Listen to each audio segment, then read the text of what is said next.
Isinumiti na ng Quezon City Police District sa National Bureau of Investigation ang fingerprint analysis sa itinuturong mastermind sa pagpatay sa isang negosyanteng taga Quezon City.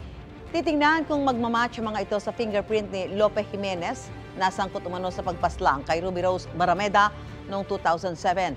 Nakipag-ugnay na rin ang QCPD sa Philippine Statistics Authority, Land Transportation Office at Department of Foreign Affairs para alamin kung nakarehistro sa kanila ang pangalan ng suspect. Patuloy naman iginiit na itinuturong mastermind na hindi siya si Lope Jimenez at wala raw siyang kinalaman sa Barameda slay case. Lumutang naman ang isang lalaki na dati raw gwardiya at umalalay noon kay Jimenez. Sa panayam ng GMA Integrated News, sinabi niyang si Jimenez at ang lalaking nasa kustudiya ngayon ng QCPD ay iisa.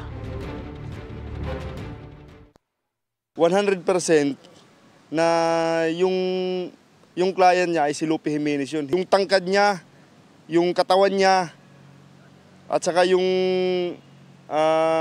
mukha niya.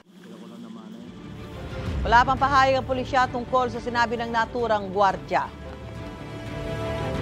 Gusto mo bang mauna sa mga balita? Mag-subscribe na sa GMA Integrated News sa YouTube at tumutok sa unang balita.